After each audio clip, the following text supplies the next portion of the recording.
How to add or remove card on Temu.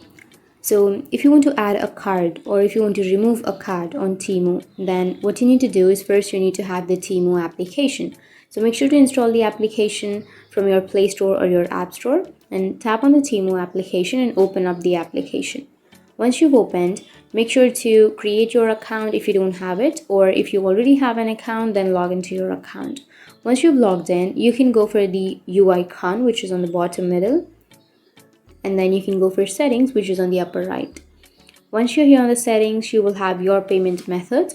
Tap on your payment methods, and here you will have add a credit or debit card. So if you want to add a card, tap on add, and from here you can add your card. So you need to enter the card number, your expiration date, your CVV number, and once you entered all of the information of your card, you need to simply tap on add your card, which is on the bottom of your screen, and your card will be added.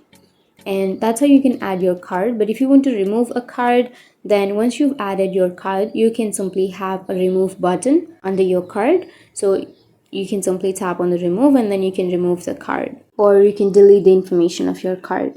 So that's how you can add or remove a card on Temu. And if you have any questions, feel free to comment below. Thanks for watching.